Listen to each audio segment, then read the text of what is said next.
Okay ધર્મિષ્ઠાબા, અહીંયા આવ્યા ત્યારે તમને શું તકલીફ હતી? મારાથી ચલાતું નહોતું અને પગની તકલીફ હતી, કમરની તકલીફ હતી, આવું બધી તકલીફ હતી મને. બરાબર. ઉઠવામાં પથારીમાંથી બહુ તકલીફ થતી હતી, સાઈડ પરનો દુખાવો બહુ હતો અને પેશાબમાં પણ તકલીફ હતી. પેશાબમાં તકલીફ હતી. બરાબર છે. અને આના પાછળથી તમે પડખા ફરતા હતા પથારીમાં ત્યારે સારી રીતે પહેલા ફરાતું હતું? ના, બહુ દુખાવો થતો તો બહુ જ. બરાબર છે. બેઉ સાઈડે પડખા ફરવામાં 15 મિનિટ, રાત્રે ઊભા થવામાં પથારીમાંથી બહુ વાર લાગતી હતી. બરાબર.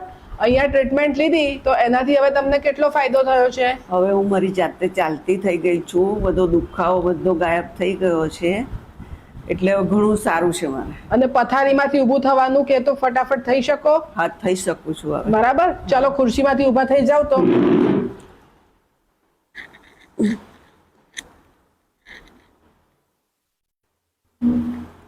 બરાબર. આટલું પહેલા ઊભું થવામાં કેટલી વાર લાગતી હતી? અહીંયાથી ઊભું થવાનું તો વાત જ નહોતી. 15-20 મિનિટ વગર ઊભા થવાતું નહોતું.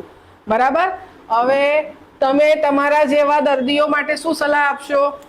ભાઈ ત્યાં જાઓ અને ટ્રીટમેન્ટ કરાવો. બરાબર.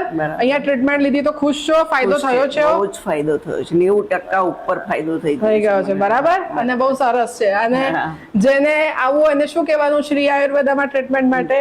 જાઓ. બરાબર. ચાલો, થેન્ક યુ.